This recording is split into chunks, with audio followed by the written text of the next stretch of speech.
بسم اللہ الرحمن الرحیم۔ عزیز طلباء السلام علیکم ورحمۃ اللہ وبرکاتہ۔ امید ہے مزاج خیریت سے ہوں گے، اللہ تعالیٰ سب کو خیریت سے رکھے۔ بچوں آپ جانتے ہیں کہ آج ہمارا سبق نمبر 27 ہے اور جماعت دہم کے اردو قواعد و انشاء میں سے ہم تفہیم عبارات کر رہے تھے اور آج ہم عبارت نمبر 3، 4 اور 5 کا مطالعہ کریں گے انشاءاللہ۔ ان کی بلند خوانی، تفہیم اور پھر ان کے سوالات کے جوابات۔ تو بچوں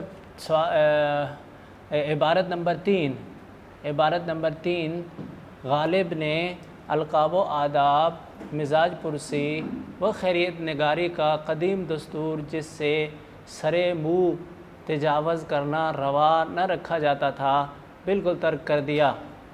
ابھی بچوں ایک تو یہ ہے کہ یہاں غالب کے خط کا اسلوب تبدیل کرنے کے بارے میں کہا جا رہا ہے، اور اس میں انہوں نے کہا کہ قدیم دستور، پرانا طریقہ جس میں سرے منہ تجاوز، سرے منہ یہ فارسی میں بال کو کہتے ہیں، بال کا سرا، بال کے سرے کے برابر تجاوز کرنا، اس سے آگے پیچھے ہونا روا نہ رکھا جاتا تھا، برداشت نہ کیا جاتا تھا۔ یعنی پرانا جو طریقہ تھا وہ اتنا پکا اور اتنا اہم تھا کہ اس سے بال کے برابر، بال کے سرے کے برابر یعنی ذرہ برابر بھی آگے پیچھے ہونا یہ برداشت نہیں ہوتا تھا، روا نہ رکھا جاتا تھا، برداشت نہیں ہوتا تھا۔ بالکل ترک کر دیا غالب نے، بالکل ترک کر دیا۔ یہ بات نہیں ہے کہ یہ باتیں لکھتے ہی نہ تھے، یعنی یہ نہیں کہ لکھتے کچھ نہیں تھے، مگر ان قاعدوں کے اور ان کی ترتیب کے پابند نہ تھے۔ جیسا ہم نے خطوط میں 9ویں کلاس میں ہم نے یہ پڑھا تھا کہ 6 حصے خط کے ہوتے ہیں اور ہر حصے کی اپنی اپنی مخصوص جگہ ہوتی ہے، تو مرزا صاحب نے یہ کام نہیں کیا۔ القاب و آداب بالکل چھوڑ دیتے اور اول سطر سے مضمون شروع کر دیتے تھے۔ کبھی لکھتے تھے تو نئے مختصر اور موضوع القاب لکھتے تھے، ایسے القابات لکھتے تھے جو پہلے استعمال نہیں ہوئے، مثلا میاں، برخوردار، بندہ پرور، مہاراج، پیر و مرشد، بھائی صاحب۔ بھائی بچوں کیا کیا مطلب ہیں ان کے؟ میاں بڑے کو کہتے ہیں، برخوردار چھوٹے کو کہتے ہیں، بندہ پرور کا لفظی معنی ہے بندہ پالنے والا، بندہ کو پالنے والا، لیکن یہ ادب کے لیے استعمال ہوتا ہے۔ مہاراج، راج راجہ سے، اور مہاراج بڑا راجہ، مہاکاج، جس طرح کاج سے مہاکاج۔ پیر و مرشد، بھائی صاحب، اس سے زیادہ لکھا تو میری جان کے چین، میاں سرفراز حسین، میرے مہربان، میری جان، مرزا تفتہ سخندان، کبھی یہ سب غائب اور خط اس طرح شروع کر دیتے تھے۔ صاحب تم کیا چاہتے ہو؟ وہ جو کہا تھا کہ روٹھے ہو تو منو گے کیسے، یا روٹھنے کی وجہ لکھو، مار ڈالا یار تیری جواب طلبی نے۔ اسی طرح دعا، سلام اور اپنا نام اور تاریخ لکھنے میں بھی کوئی پابندی نہ تھی۔ جو تبدیلی مرزا صاحب نے کی، بھائی بچوں آپ نے 9th میں خطوط نویسی میں اس کو اچھی طرح سے پڑھ لیا، تو انہوں نے جو لکھا ہے اس کو آپ نے سمجھ لیا۔ کیا لکھتے ہیں بھائی؟ یعنی وہ پرانا طریقہ جس سے سر منہ تجاوز کرنا، یعنی تھوڑا سا بھی ادھر ادھر ہونا، وہ بالکل برداشت نہیں ہوتا تھا ادیبوں سے، اس کو بالکل چھوڑ کر اور اس کے علاوہ طریقے سے لکھا۔ القاب و آداب وغیرہ یہ وہ لکھا سب کچھ، لیکن لکھا اپنے انداز سے، اس کا خیال نہیں رکھا۔ اب آپ اس کے سوالوں کو دیکھیے۔ آپ کے خیال میں پہلا سوال ہے کہ آپ کے خیال میں خط کے ضروری حصے اور اجزاء کیا ہیں؟ تو بھائی بچوں چونکہ ہم نے پڑھ لیا ہے کہ خط کے اجزاء 6 ہیں، خط کے اجزاء 6 ہیں۔ بھائی بچوں اس میں سب سے پہلے تاریخ، مقام روانگی اور تاریخ 1، القاب و آداب 2، تسلیمات 3، پیراگراف 4، اور خط کا خاتمہ 5، اور کاتب کا نام پتہ نہیں، جو وہ جہاں لکھتے تھے آپ کا بیٹا، آپ کا بھائی فلاں، پتہ نہیں، اس لیے کہ پتہ اوپر لکھ دیا۔ تو یہ 6 چیزیں ہمارے نزدیک ضروری ہیں۔ اچھا بھائی بچوں تو آپ کے خیال میں خط کے ضروری حصے یا اجزاء کیا ہیں؟ تو ہم کہیں گے کہ میرے خیال میں خط کے 6 اجزاء ضروری ہیں، جن میں نمبر 1 مقام روانگی اور تاریخ، 2 القاب و آداب، 3 تسلیمات، 4 مضمون خط، 5 خاتمہ، 6 کاتب کا نام۔ آپ نے غالب کے خط پڑھے ہیں، ان کی زبان کیسی ہے؟ آپ نے غالب کے خط پڑھے ہیں، ان کی زبان کیسی ہے؟ تو بھائی بچوں اس کا جواب آپ کے پیراگراف کے اندر سارا موجود نہیں ہے، بلکہ آپ نے اپنی طرف سے آپ نے لکھنا ہے۔ اگر میں کہوں تو میں یہ کہوں گا کہ میرے خیال میں مرزا غالب کے خطوط ان کو اردو نثر میں زندہ رکھنے کے لیے کافی ہیں، یعنی مرزا غالب کے خطوط ان کو اردو نثر میں زندہ رکھنے کے لیے کافی ہیں۔ انہوں نے خطوط میں سادہ بیانی اور مکالماتی انداز کو متعارف کروایا، اس لیے مرزا کے خطوط کو جدید اردو زبان کی بنیاد قرار دیا جا سکتا ہے۔ مرزا صاحب کے خطوط ان کو اردو نثر میں زندہ رکھنے کے لیے کافی ہیں۔ انہوں نے خطوں میں سادہ بیانی اور مکالماتی انداز کو اپنایا ہے۔ بھائی بچوں مکالماتی انداز میں ہے۔ مرزا کے خطوط کو جدید اردو زبان کی بنیاد قرار دیا جا سکتا ہے۔ اس کے بعد سوال نمبر 3 ہے کہ حامد حسن قادری نے مکتوب نگاری کی جو خصوصیات بتائی ہیں اس کا خلاصہ لکھیں۔ بھائی بچوں یہ حامد حسن قادری ہی کا پیرا ہے، تو اس پیرے کا خلاصہ آپ نے بتانا ہے۔ حامد حسن قادری نے مرزا غالب کی مکتوب نگاری کے مندرجہ ذیل خصوصیات بیان کی، اس طرح لکھنا آپ نے 1 2 3 4 کر کے۔ تو نمبر 1 پہ وہ خط لکھتے وقت تحریری انداز ایسا اپناتے تھے گویا وہ افراد جن سے وہ گفتگو کر رہے ہیں وہ ان کے پاس بیٹھے ہیں۔ انہوں نے انشاء پردازی کی بجائے سلاست اور روانی کو خطوط میں جگہ دی۔ سلاست اور روانی، پہلے انشاء پردازی یعنی قواعد و ضوابط کو تو اپنایا جاتا تھا، لیکن خطوط کے اندر سلاست اور روانی کا خیال نہیں رکھا جاتا تھا، لیکن مرزا صاحب نے ایسا کیا۔ اور نمبر 3 پہ ہے کہ خط کے اندر مکالماتی انداز کو داخل کر کے خوبصورت بنا دیا۔ اور 4 ہے کہ خطوط کے اندر روزمرہ اور محاوراتی انداز کو شامل کر کے خوبصورت بنایا۔ تو بچوں 4 باتیں یاد رکھنی ہیں، 4 باتیں حامد حسن قادری نے جو یہ پیرا لکھا ہے اس سے ہمیں 4 باتیں ہم اخذ کر سکتے ہیں۔ کہتے ہیں کہ پہلا تو یہ کہ انہوں نے خط کو مکالمہ بنا دیا۔ ایک جگہ خود مرزا صاحب کہتے ہیں کہ میں نے خط کو مکالمہ بنا دیا، یعنی گویا وہ خط لکھ رہے ہیں اس طرح کہ مخاطب پاس بیٹھا ہوا ہے۔ اور نمبر 2 یہ کہ انہوں نے اصول و ضوابط کی بجائے خط کے اندر سلاست اور روانگی کو جگہ دی۔ اور نمبر 3 یہ کہ خط کے اندر مکالماتی انداز کو داخل کر کے اس کو خوبصورتی بخشی۔ اور 4 یہ کہ خط کے اندر روزمرہ اور محاورات کو استعمال کر کے ان کو مزید خوبصورت کر دیا۔ اچھا، تو خط کا قدیم مکتوب نگاری کیا تھا؟ سوال نمبر 4 ہے بھائی بچوں کہ خط کا قدیم دستور یعنی یوں کہو کہ قدیم دستور مکتوب نگاری کیا تھا، یعنی خط لکھنے کا پرانا طریقہ کیا تھا، یہ سوال ہے۔ تو اس کا جواب آپ نے پہرے میں تو بس اتنا پڑھا کہ خط کا پرانا طریقہ ایسا تھا کہ جس سے سر منہ تجاوز روانہ رکھا جاتا تھا، لیکن آگے اشارتاً ایک بات انہوں نے بتائی تھی بھائی بچوں، کیا بتائی تھی کہ انشاء پردازی یعنی اصول و ضوابط، وہ اصول و ضوابط جو خط کا ضروری حصہ سمجھے جاتے تھے مرزا صاحب نے وہ بالکل چھوڑ دیے۔ تو اس انداز میں ہمیں اتنا سا جواب ملا ہے۔ اب ہم نے اس جواب کو بہترین کر کے اور اپنی طرف سے پورا مضمون کی طرح بنا کے لکھنا ہے۔ تو پھر یوں ہوگا کہ قدیم دستور مکتوب نگاری میں درذیل باتوں کو خاص اہمیت دی جاتی تھی۔ نمبر 1 القابات نہایت طویل اور مشکل زبان میں استعمال ہوتے تھے۔ القابات نہایت طویل اور مشکل زبان میں استعمال ہوتے تھے، جس طرح کہ آپ نے القاب و آداب میں یہ سارا پڑھ لیا۔ اور نمبر 2 خاص طرز اسلوب کو اپنا کر اپنا ادبی دبدبہ قائم کرنے کی کوشش کی جاتی تھی، خاص طریقہ، یعنی کوئی عام آدمی اس طرح نہیں لکھ سکے گا، ایک ادبی آدمی ہی لکھے گا تو اس کا روب اور دبدبہ قائم ہوگا۔ اور نمبر 3، بھاری بھرکم محاورات اور ضرب الامثال کا استعمال کثرت سے ہوتا تھا۔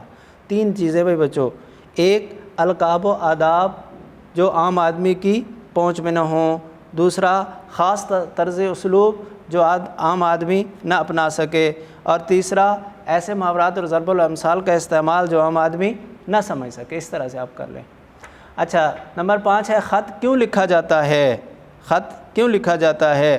بھائی بیٹا خط لکھا جاتا ہے ایک دوسرے کے حالات سے آگاہی حاصل کرنے کے لیے، ایک دوسرے کے حالات کو جاننے کے لیے، تو اسی لیے اسے عادی ملاقات بھی کہتے ہیں۔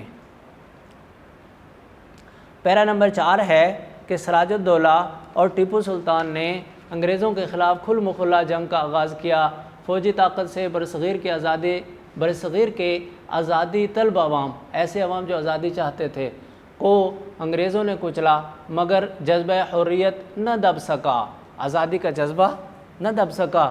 لوگوں کو تو انہوں نے بہت زیادہ نقصان پہنچایا، لیکن جذبہ پھر بھی پروان چڑھتا رہا جو باقی بچے تھے ان میں۔ 1857 تک چنگاریاں چمکتی اور بجھتی رہیں۔ آخر مئی 1857 کو چنگاری نے شعلہ بن کر فضا کو اپنی گرفت میں لے لیا، یعنی جنگ ہو گئی۔ آگ اور خون کا طوفان اٹھا۔ اس قیامت خیز ہنگامے میں عوام کا نقصان تو اتنا ہوا جس کا اندازہ لگانا مشکل ہے۔ قیامت خیز ہنگامے میں یعنی قیامت کی طرح کا، جس طرح قیامت میں خوف اور آس اور مشکلات ہوں گی، اس طرح جنگ میں بھی ہوئیں، اور اس میں عوام کا اتنا نقصان ہوا جس کا اندازہ لگانا مشکل ہے، مگر کمزور عوام نے ایک مرتبہ استحصالی طاقت کو مزہ چکھا دیا۔ کمزور عوام نے ایک دفعہ استحصالی ظالمانہ قبضے والی طاقت جو انگریز کی تھی، اس کو مزہ تو چکھا ہی دیا۔ توپ و تفنگ نے مظلوم عوام کے تاریخ و ثقافت سے بھرے محل کھنڈر کر دیے۔ توپ و تفنگ نے یعنی توپوں اور توپوں جیسی دوسری چیزوں کے گولے برسے اور بڑے آراستہ و پیراستہ محلات کو، ظاہر ہے جب محلات پہ گولے پڑیں گے تو وہ کھنڈرات بن ہی جاتے ہیں۔ لوگوں کو تباہ و برباد کر دیا، ملک کا نقشہ پلٹ دیا۔ اب کی مرتبہ یہاں کے قومی رہنماؤں نے سرد جنگ کے بعد گرم مارکے کی تیاری کر لی۔ اس سے پہلے تو سرد جنگ تھی۔ سرد جنگ کیا ہوتی ہے بھائی بچوں؟ سفارتی محاذ پر ایک دوسرے کو پچھاڑنے کی کوششیں کرنا۔ اور گرم جنگ کیا ہوتی ہے؟ جس کا یہ تذکرہ کیا جا رہا ہے، جو اسلحے کے ساتھ ہو۔ کانگریس، خلافت تحریک اور مسلم لیگ اس جنگ کے ادارے بنے۔ تحریک خلافت، کانگریس، مسلم لیگ، یہ تینوں اس سرد جنگ کے ادارے بنے۔ ان تنظیموں نے عملی حکمتوں سے عوام کو بیدار کیا، صفوں کو منظم بنایا اور دشمن کو للکارا اور نئے مورچے بنائے۔ دشمن کون تھا بھائی بچوں؟ فرنگی، انگریز۔ پہلی جنگ عظیم میں آزادی کے امکانات ابھرے، دوسری جنگ عظیم کے بعد جد و جہد کامیابی کے قریب پہنچ گئی۔ اس مرحلے میں صدیوں حکومت کرنے والی قوم نے قائد اعظم رحمۃ اللہ علیہ کی قیادت میں علامہ اقبال کے خواب کی تعبیر ڈھونڈنا شروع کی۔ صدیوں حکومت کرنے والے کون تھے برصغیر پر؟ مسلمان۔ اور علامہ محمد اقبال کے خواب کی تعبیر، ایک تو بچوں لفظ ہے خواب، اس کو خواب نہیں پڑھتے، خواب پڑھتے ہیں۔ یہ فارسی کے کچھ الفاظ ایسے ہیں جو واو کے ساتھ ہیں لکھنے میں، لیکن ان کو پڑھتے واو کے بغیر ہیں، جیسے یہ خواب ہے۔ خواب کی تعبیر ڈھونڈنا شروع کر دی، اور وہ خواب کیا تھی؟ مسلمانوں کے لیے کہ ایسا الگ وطن جس میں ان کی اپنی ثقافت اور رہن سہن کے طریقے ہوں۔ اس راہ میں خون کے سمندر اور آگ کے جنگل ملے، خون کے سمندر اور آگ کے جنگل ملے، اور قوم بسم اللہ کہہ کر آگے بڑھی۔ یعنی بہت زیادہ مشکلات تھیں، خون بھی دینے پڑے، آگ میں بھی جلنا پڑا، یعنی اس طرح کی مشکلات بھی سامنے آئیں، لیکن قوم اللہ کا نام لے کر آگے بڑھی۔ یہ پیش قدمی اللہ کی مدد اور ملت کے اتحاد، تنظیم اور ایمان قائد اعظم کی بصیرت، یعنی قائد اعظم کا ایمان اتنا قوی تھا اور ان کا یقین اتنا مضبوط تھا کہ ان کے ان کے قدموں میں ذرا بھی کیا کہتے ہیں جنبش نہیں آئی، ذرا بھی ان کی جو جدوجہد تھی اس میں ذرا بھی کمی نہیں آئی، اتنا کامل ایمان تھا ان کا۔ تو یہ پیش قدمی اللہ کی مدد، ایک ملت کے اتحاد یعنی قوم کے اتحاد، دو تنظیم منظم انداز میں بھی ہوئی، اور ہمارے قائد کا جو ایمان قوی ترین ایمان تھا اور ان کی جو بصیرت اور تدبیر کی تھی، اس کی بدولت منزل تک پہنچنے کا ذریعہ بنی۔ اللہ نے وہ دن دکھایا کہ اللہ اکبر کے گونج میں آزادی کا سورج نکلا اور 14 اگست 1947 کو پاکستان معرض وجود میں آ گیا۔ اسلامی عقائد و افکار، عقائد عقیدہ کی جمع، افکار فکر کی جمع، ہمیں بچو عقیدہ اور فکر سوچ، اسلامی تہذیب و ثقافت، رہن سہن کے طریقے، اسلامی قانون اور نظام عدل، قانون اور عادلانہ نظام حکومت کے لیے اللہ نے اپنے محبوب نبی آخر الزمان صلی اللہ علیہ وسلم کے طفیل کی وجہ سے مسلمانوں کو ایک مرتبہ پھر سربلندی اور افتخار سے نوازا۔ حضور پاک صلی اللہ علیہ وسلم کے طفیل اللہ کے نبی آخر الزمان کے امت تھے، اور اس امت کو اپنے نبی کی وجہ سے اللہ نے کامیابی سے ہمکنار کیا۔ سربلندی اور افتخار، سربلندی بلند مرتبہ اور افتخار قابل فخر۔ تو بھائی بچوں یہ ایک پیرا لیا انہوں نے، کس سے لیا ہوگا؟ یہ بھی تاریخ کی کسی کتاب سے کسی باب سے لیا ہے، اور اس میں ہمیں جو بات شروع کی گئی وہ سراج الدولہ اور ٹیپو سلطان سے شروع کی گئی، اور پھر اس کے بعد انہوں نے جنگ عظیم اول کا بھی تذکرہ کیا، دوم کا بھی کیا، پھر قائد اعظم کی قیادت کا تذکرہ کیا، اور اس کے بعد علامہ اقبال کے خواب کا، پھر عوام کے اتفاق و اتحاد کے حوالے سے بات کی، اور پھر اس کے بعد وہ یہ کہتے ہیں کہ ان سب چیزوں کی بدولت اللہ نے اپنے حبیب کے طفیل سے مسلمانوں کی مدد کی، اور یہ بہت بڑی مشکلات سے گزر کر پھر بالآخر ہم پاکستان جو ہماری منزل تھی اور قائد اعظم کا خواب تھا اس کو حاصل کرنے میں 14 اگست 1947 کو کامیاب ہو گئے۔ اب بچوں دیکھو سوالات کیا ہیں۔ سوال نمبر 1 ہے کہ سراج الدولہ اور ٹیپو سلطان کے بارے میں مختصر پیراگراف لکھیے۔ بھائی بچوں سراج الدولہ اور ٹیپو سلطان یہ قوم کے ان رہنماؤں میں سے تھے جنہوں نے انگریزی حکومت کے خلاف عملی طور پر جہاد شروع کیا، لیکن یہ مقامی سرداروں کی غداری کی وجہ سے بظاہر ان کو ناکامی کا سامنا کرنا پڑا، لیکن یہ تحریک حقیقت میں کامیاب تھی، اس لیے کہ یہ ایک قدم تھا نظریہ پاکستان کو آگے بڑھانے کا۔ بس یہ بات آپ لکھتے ہیں بہت ہے۔ اور 1857 میں آزادی کے علمبرداروں کا کیا نقصان ہوا، چند سطروں میں لکھیے۔ تو بچوں یہ ہمارے اس پیرے میں انہوں نے یوں لکھا ہے کہ اس قیامت خیز ہنگامے میں عوام کا نقصان تو اتنا ہوا جس کا اندازہ لگانا مشکل ہے، مگر کمزور عوام نے ایک مرتبہ استحصالی طاقت کو مزہ تو چکھا ہی دیا۔ توپ و تفنگ نے مظلوم عوام کی تاریخ و ثقافت کے بھرے بھرے محلات کو کھنڈر میں تبدیل کر دیا، لوگوں کو تباہ و برباد کر دیا، ملک کا نقشہ پلٹ گیا۔ اور اب کی مرتبہ یہاں کے قومی رہنماؤں نے سرد جنگ کے بعد گرم مارکے کی تیاری کر لی۔ یہ یعنی کہاں سے لے کر بھائی بچو اس قیامت خیز ہنگامے سے لے کر آپ نے سرد جنگ کے بعد گرم مارکے کی تیاری کر لی، یہ ہڑائی لائنیں اس کے لیے تیار کر لینی ہیں۔ یہ ہے آپ کا جواب۔ اور اس کے بعد ہے کہ علامہ اقبال مرحوم نے کے خواب سے کیا مراد ہے؟ علامہ اقبال کے خواب سے مراد ایک ایسا الگ ملک ہے جو مسلمانوں کو حاصل ہو اور اس میں وہ اسلامی زندگی کے مطابق اسلامی مذہب کے مطابق زندگی گزار سکیں۔ علامہ اقبال مرحوم کے خواب سے مراد ایک ایسی اسلامی فلاحی ریاست ہے جو الگ سے جہاں مسلمانوں کی ہی حکومت ہو اور شریعت کا نفاذ ہو۔ جن الفاظ میں بھی آپ چاہیں آپ لکھ سکتے ہیں۔ سرد جنگ کسے کہتے ہیں بھائی بچوں؟ سوال نمبر 4 ہے کہ سرد جنگ کسے کہتے ہیں؟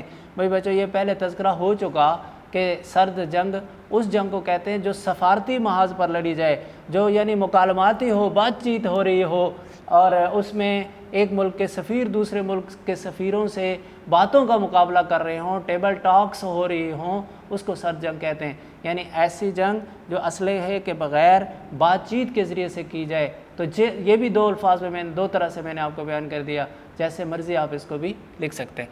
تہذیب و ثقافت سے آپ کیا مراد لیتے ہیں؟ تہذیب و ثقافت کسی بھی معاشرے کے رہن سہن کے طریقوں کو کہا جاتا ہے جو ان کی پہچان ہوتی ہے۔ تہذیب و ثقافت کسی بھی معاشرے کے رہن سہن کے طریقوں کو کہا جاتا ہے جو ان کی پہچان ہوتی ہے۔ تو بچوں یہ جواب اپنی طرف سے آپ نے دینا ہے، سمجھ لو۔ اور پیراگراف نمبر 5 ہے کہ مادر ملت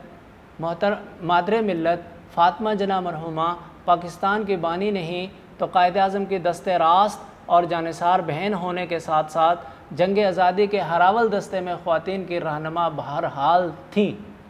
تو بیٹا دست راست اس کا لفظی معنی ہے دائیں ہاتھ، لیکن اس کا اصطلاحی معنی ہوگا مددگار۔ جانثار جان کو قربان کرنے والی، یعنی اپنے بھائی پر جان تک قربان کر دینے کے جذبات ان کے اندر موجود تھے۔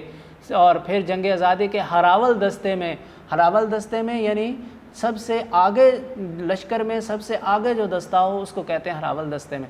ہراول دستے میں خواتین کی رہنما بہرحال تھیں، رہنما قائد بہرحال تھیں، یقیناً تھیں۔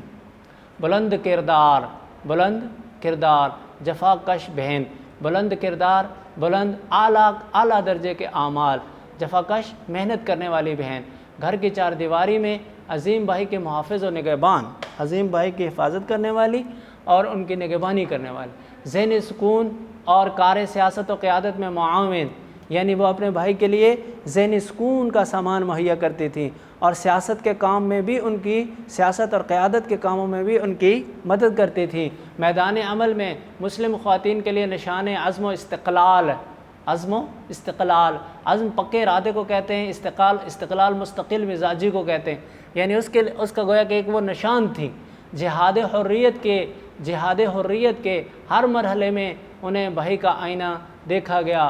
جہاد حریت میں وہ جنگ آزادی جو پاکستان حاصل کرنے کے لیے گویا کہ یہ سرد جنگ لڑی جا رہی تھی، پھر بیچ میں دو جنگ اول دوم بھی ہوئیں، اور اس طرح سے گویا کہ یہ جو سرد جنگ قائد اعظم نے خود ہتھیاروں سے جنگ نہیں لڑی، بلکہ انہوں نے سفارتی محاذ پر شکست دے کر پاکستان کو ملک پاکستان بنایا۔ تو جہاد حریت آزادی کی یہ جنگ، اس کے ہر مرحلے میں انہیں بھائی کا آئینہ دیکھا گیا، یعنی گویا کہ آپ یوں کہہ لو کہ جس طرح آئینے میں چہرہ نظر آتا ہے اور وہ بنوعان وہی ہوتا ہے جو آئینے کے سامنے ہو، اسی طرح یہ بھائی کا بھی آئینہ تھی، بھائی کی طرح ہی کی بہن تھی۔ وہی ہمت اور جرت، وہی خلوص و جفاکشی، وہی ہمت و جرت، وہی خلوص و جفاکشی، ملت پر قربان اور اصولوں پر ثابت قدمی۔ ہمت اور جرت ہم معنی ہے، تقریباً حوصلہ ہوتا ہے اس کا معنی، اور خلوص اور جفاکشی، خلوص خالص نیت کا ہونا، جفاکشی محنت، اور ملت قوم، قربان اور ملت پر قربان اور اصولوں پر ثابت قدم ہونا، جمے رہنا۔ لوگ ان سے محبت بھی کرتے تھے اور ان کے ادب و احترام میں کوئی دقیقہ فروگزاشت نہ ہونے دیتے تھے۔ یہ دقیقہ فروگزاشت نہ کرنا یا نہ ہونے دینا یہ ایک محاورہ ہے بچوں، اس کا مطلب یہ کہ کوئی کسر باقی نہ چھوڑنا، کوئی کسر۔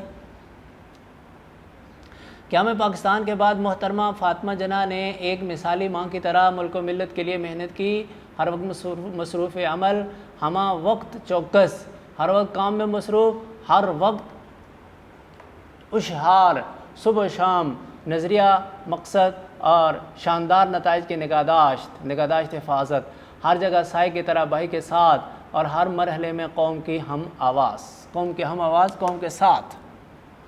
قائد اعظم رحمۃ اللہ علیہ کے وفات نے ان کی عزت و محبوبیت میں بے حد اضافہ کر دیا، کیونکہ قائد اعظم کے ہوتے ہوئے تو دوسرے درجے پہ تھی نا، جب قائد اعظم فوت ہوئے تو یہ اول درجے پہ آ گئیں، کیونکہ ایسے بھائی کی بہن تھی جس نے اس قوم کو آزادی اور عزت سے بخشا تھا۔ گویا وہ اہمیت اب کس کو مل گئی؟ محترمہ فاطمہ جناح کو، عزت اور محبوبیت۔ مرد و زن، مرد اور عورتیں، چھوٹے بڑے، ان سے آرزویں وابستہ کر چکے تھے، آرزویں وابستہ کر چکے تھے کہ اور وہ بھی ہر تقریب اور ہر مناسب موقع پر قوم سے بات کرتی تھیں۔ آرزو، چاہت، تمنا۔ کارواں کو حرارت و حرکت، کارواں قافلہ، حرارت اور حرکت، روشنی، بیداری اور ہوش مندی کا پیام دیتی تھیں۔ ابھی بچو، کارواں قافلہ، حرارت گرمی، حرکت اب جانتے ہیں، روشنی جانتے ہیں، بیداری ان کو جگایا، ہوش مندی کا پیغام، یعنی ان کو عقل مندی کے ساتھ آگے بڑھنے کا پیغام دیتی رہیں۔ قوم کا دل ان کے وجود سے مضبوط اور وطن کو ان کے وجود سے سہارا تھا۔ قوم کا دل ان کے موجود ہونے کی وجہ سے مضبوط تھا اور وطن ان کے وجود سے وطن کو سہارا مل رہا تھا۔ وہ دنیا بھر کی عورتوں میں صف اول کی رہنما خاتون تسلیم کی گئی ہیں۔ اللہ ان کی رحمتوں کے اللہ ان پر رحمتوں کے پھول برساتا رہے۔ یہ دعائیہ کلمہ ہے کہ اللہ تعالیٰ ان پر اپنی رحمتیں نازل کرتا رہے۔ بھائی بچوں، سوالات ہیں کہ ہمیں پاکستان میں خواتین کا حصہ مردوں کے برابر ہے، اس عنوان پر 5 سطریں لکھیں کہ ہمیں پاکستان میں۔ اچھا بھائی بچوں، اس کی 5 سطریں اگر آپ پیراگراف سے لکھیں گے تو آپ کو تھوڑا سا لکھنے میں دشواری ہوگی، لیکن لکھ لیں گے جب آپ اس پیرے کو خوب سمجھ کر پڑھ رہے ہیں اور اچھی طرح سے آپ نے اس کو سمجھ لیا تو پھر اب اس کا جواب دینا آپ کے لیے کوئی مشکل نہیں ہے۔ البتہ میں آپ کو رہنمائی کے لیے اس کا جواب دے دیتا ہوں کہ قیام پاکستان میں خواتین کا کردار بہت اہم ہے۔ قائد اعظم کی ہمشیرہ محترمہ فاطمہ جناح مسلم لیگ کے پلیٹ فارم پر خواتین کو اکٹھا کرنے میں ہمتاً سرگرم رہیں۔ انہوں نے قائد اعظم محمد علی جناح کے ساتھ قدم بقدم تحریک آزادی میں حصہ لیا۔ اس کے علاوہ لیاقت علی خان کی زوجہ محترمہ بیگم رانا لیاقت علی خان اور بیگم شاہ نواز نے بھی تحریک پاکستان میں خواتین کے اندر آزادی کے جذبے کو پروان چڑھایا۔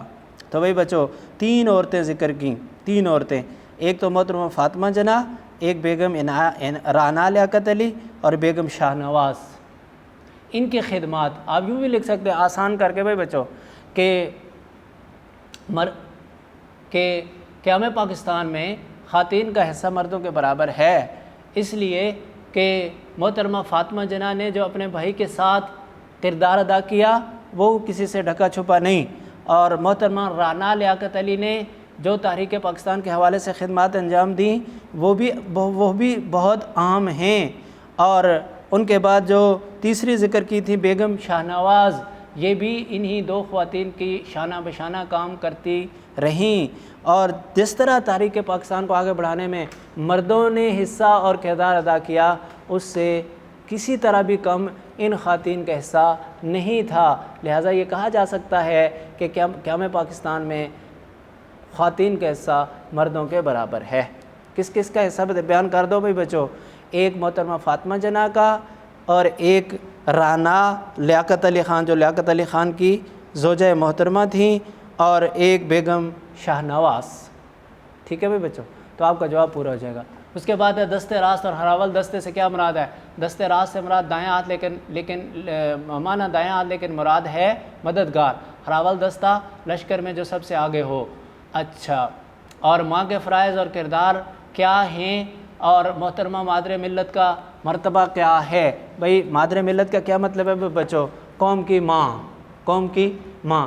اور آپ جانتے ہیں کہ ماں یہ معاشرے کی انتہائی اہم اور محترم ہستی ہیں۔ جس گھر میں ماں نہ ہو وہ گھر کبھی پروان نہیں چڑھ سکتا۔ تو بالکل اسی طرح محترمہ فاطمہ جناح نے بھی ہمارے ملک پاکستان کو آباد رکھا، بلکہ ہمارے مسلمانوں کے معاشرے کو آباد رکھا اور ان کی پرورش کی۔